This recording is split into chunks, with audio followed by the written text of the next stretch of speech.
Hello, good morning. Araw po ng Saturday, ah, August 7, 2026.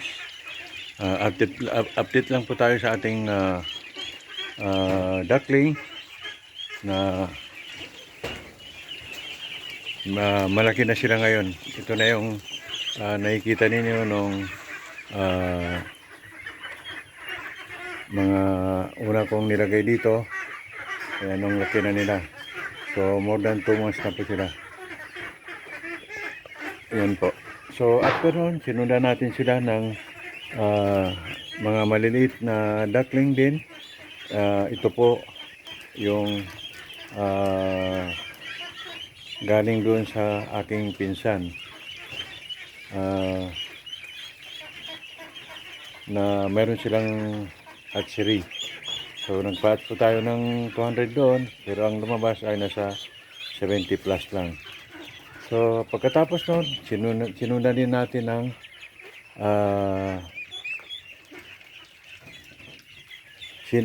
sinundan din natin ng another duckling na galing naman doon sa ating supply, at the same time ay buyer po ng ating mga itlog. So, mayroon po siyang binigay na bonus sa atin. Ito, binubuhay natin kasi baka mayroon po kasi naihalo dyan na mga lalaki ay babae. So, hindi po natin sila pwedeng hindi pakainin kasi sayang din naman yung mga babaeng itik na ito. Darating ang araw, mapapakinabangan din natin sila. So, i-delicate natin to. Mamaya tatanggalin ko to kasi madilim. At saka hindi na sila pinagkukulambo ngayon. Okay na sila. So, alhamdulillah, wala man masyadong mortality. Siguro, mga ilan lang. Pero survive na po sila. So, mayroon naman dito aking hiniwalay itong mga maliliit na bibi. Kasi pagka hindi mo sila ihiwalay at ihalo mo sa mga malaki, hindi po sila makakasabay ng pagtuka ng mga pagkain sa kanila. Lagi mo silang nasa likod. So, ang ginawa natin ng maliit na area dito, kanilang room or partition, para po mahiwalay sila sa mga malaki. So, kasama na rin yung ating mga itik dun sa kabila na ngayon ay nagbibigay na ng biyaya.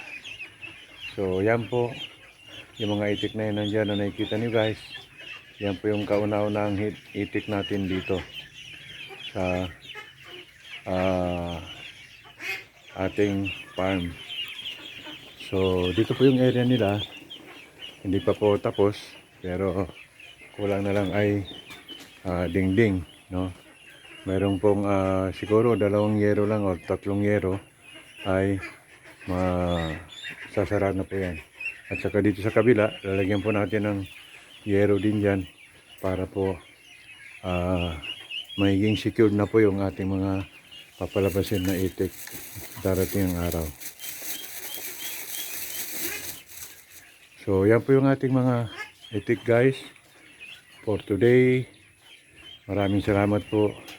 Akala ko noon ay nanonood lang ako ng video ng mga pangkabuhayan na to, pero sa ngayon po ay actual ko na pong ginagawa. So, hindi po biro yung pag-iitik. Unang-una po ay ang expenses, no? So, hindi po biro ang expenses ng magpatayo ka ng katulad nito na paitlugan ng itik. Unang-una po yung bahay nila, and then yung duckling po, and then yung pitch nila, and then yung trabaho. Pero ako ay enjoy naman sa aking ginagawa dahil nakikita ko naman dun sa unang itik namin nung nangitlog na sila ay hindi ko rin masyadong nararamdaman yung pagod. So, napapawi rin pag nangitlog, tumakbo. Yan na po yung yung kanina pinapakita ko sa inyo. So, 2 months na ngayon ay magbibigay po ng itlog yan. So ang ipapakain natin sa kanila ay grower and then yung duck eggs na katulad ng kinakain nun sa kabila. So yan po guys, maraming salamat at wag po kayo magsawa manood ng aking video. Shout out nga pala sa inyong lahat, no? So wag po kayo magsawa manood ng aking video magmula noon hanggang ngayon. So maraming salamat. See you sa mga susunod na video.